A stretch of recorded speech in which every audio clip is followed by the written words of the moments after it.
I will now throw this open to members for discussion, but I would just make one point that I have, and I guess other members of the committee have received considerable numbers of letters, probably over the last 24 hours in relation to this proposal.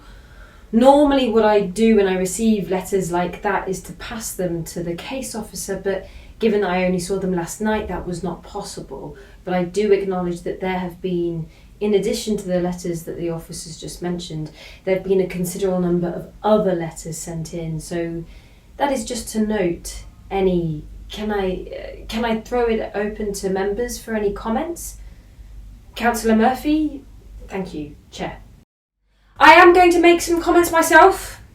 Clearly, we are here this morning to examine some very specific issues rather than visit the entire report that was approved in September, but I do want to refer back to that report to make a couple of points. I personally don't believe that the original report did give a sufficient weight to the loss of an important heritage asset. And while I would say that the word iconic is a much overused adjective, it is, I believe, a fitting description for the Ringway Centre. It's been described in the most recent Pevner Architectural Guide to Birmingham and the Black Country as the best piece of mid-20th century urban design in the city. And I'd say that those earlier aspirations have neither been reflected nor respected in the planning application that was approved in September. The intervention of the Secretary of State does now give us an opportunity. I couldn't imagine myself saying that, but it does give us an opportunity to take being carbon neutral as a city seriously. We have a very firm commitment to the City Council to do this. That goes across all parties. But the reality is that being carbon neutral as a city by 2030 is merely an aspiration, and it's going to be a very difficult aspiration to achieve. And we do have to look more imaginatively at how we repurpose existing buildings. So, thank you. There are a couple of verbal updates. So, since the publication of the report back, there have been 3 more letters of support, which I will summarise. The first is from Councillor Yip, who makes the following points.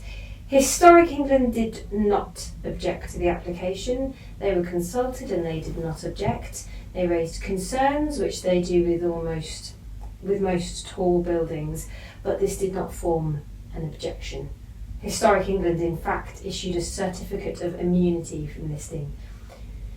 I believe the comparison between the London Marks and Spencers on Oxford Street to this current building is inappropriate, because the building that currently houses the M&S on Oxford Street is in active use. The proposed replacement there is about the same size and also the same use, while the SBQ proposals are to replace a building which has been empty for a long period of time and creates a barrier between Southside and Chinatown and the city centre, with providing homes for over 3,000 people.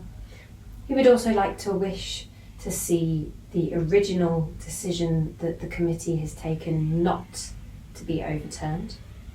This is especially as there has been no change to the application.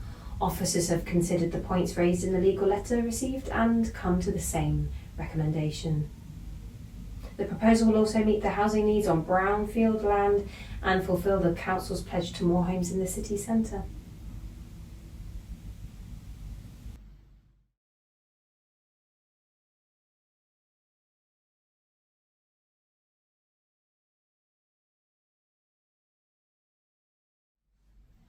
Thank you, Chair. And like you, I appreciate the correspondence that we have received from people of different views on this specific application. Like Councillor Moore, I have to consider the benefits from this scheme proposed to us, and that includes the housing benefits and doing our part as a city to make sure that we meet our housing need as part of the national housing crisis that we have in front of us. Whilst I am not particularly again content with the affordable housing offer, any influx of housing does in the longer term ease the issues that we have with the housing around the country and here locally in Birmingham. I also think that the benefits around safety and connectivity for Southside and other communities around the area outweigh the kind of negatives that are proposed and as being potential issues for us. And with that in mind, I am minded to support the application. Thank you.